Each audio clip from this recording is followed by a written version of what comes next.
Hey guys, welcome back. Today we're going to talk about the air dryer cartridge. I've had a few comments saying that they wanted some video on how to do it. Today we have one of the air dryers, which I have right here. I'm going to show you guys how to replace the filter on top.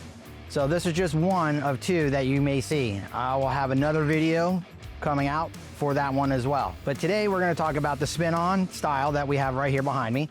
And there's going to be a few things you need to do. One, we're going to have to drain the air completely out of the truck. You need to have no air whatsoever. You're gonna need a filter tool. This is the one I use. You can use a strap, the one with the chain, either one, but it's gonna be the big filter wrench, which I have here. And then the next one is you gotta have some guns, you know, the arms. I'm not as strong, but these, it works. The first thing you wanna do is chalk the tires, all right? And then we're gonna bleed out the air. Once we bleed out the air, then we're gonna move on to removing the filter. Now, doing this, it's gonna help you, one, to prevent all that condensation building up in the tanks. So when you drain your tanks daily, every day, and you start noticing that there's water and condensation coming out of the tanks, it's a good indication that the filter has been completely getting to the point where it needs to be replaced. You should be replacing this every 6 months to a year. They make all different kinds, so you know it's just like any filter. You can get the low end to the very expensive kind, or you can pick something in the middle. So what we're gonna do is, let me show you guys what to do and how to replace it. So let's hop right into it. All right, so one of the steps is getting the air out of the truck when it comes to replacing the air dryer cartridge or filter. What you're gonna do is you can do it a few ways. Pump the brake, just like so. Or you can do a combination by pushing in the trailer valve so it leaks out of air and pump it so you can get it out quicker. Any way to get the air out completely of the truck before replacing the filter. All right guys, once you got the air completely drained out of the truck like we just did, now the next thing we're gonna do is we're gonna get our tool. What you wanna do is put it at the base, not on the top, not in the middle, because then all you're gonna do is just squeeze the filter, you see? You wanna make sure you got a good solid part, and that's gonna be on the base. If you look at it, see how it doesn't bend in? So if you have here, that means you have a good grip, and just push harder you can with your body. Oh, you're going the wrong way. Helps to go the right way. Once you do that, it should come off smooth. Now, if you left air in the truck, you're gonna be fighting it and then you're gonna hear a lot of air. And the other problem is it might shoot up. So again, drain all the air out of the truck. Once you have it loose, you should be able to spin it with your hand, just like so. Once it's off, and you can see how disgusting, you can see where the water is, just like that, all right? And then you'll see a little O-ring here. Once you do that, just remove the O-ring. All right guys, once you have your rag, what you're gonna need to do now is clean the mating surface area. So get all that condensation, get all that dirt. If you have a little bit of, brake clean, that helps. This one's not as bad, but just make sure you get it nice and clean around the base.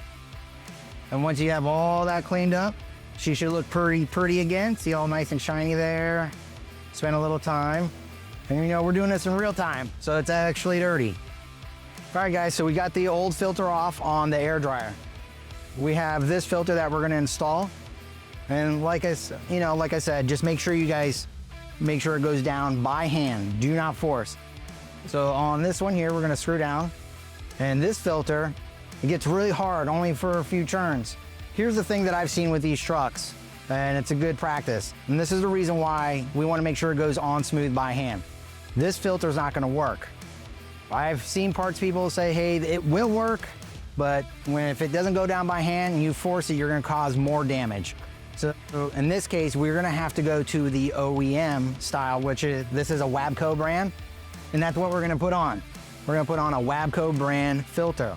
Now, with this filter, and again, clean mating surface, we're gonna double check the seal. We're gonna screw it on, all right? And remember, like I said, nice and easy. If it doesn't go on easy, see how it spins down? Easy peasy. If it doesn't do that and you try to fight it down, there's a problem. Stop. Do not force it or else you'll cause more damage. So once you have it on there, you're gonna remove the seal, the rest of the plastic. You guys don't have to crank down. Don't go with the wrench and work it hard. All you gotta do is just by hand, and that's it. That's all I did. The rest of the pressure from the air system will work. Now, once you have this installed, build the truck back up with air. Get it up over 100 PSI, and then recheck your work. Make sure there's no leaks. Make sure that we have a proper seal here. If you hear any leaks or anything like that, take it off and recheck the seal. It's that easy. So don't assume that you can just put it on, walk away, and it'll be great. Just verify that the repair was completed and that there's no leaks, then you go out through your day. And that's how you replace an air dryer spin-on filter for a cartridge. All right, guys, so this is for this air dryer filter spin-on. I did mention at the beginning that there is another one where it's a canister inside, which we should have a video coming out shortly to you guys.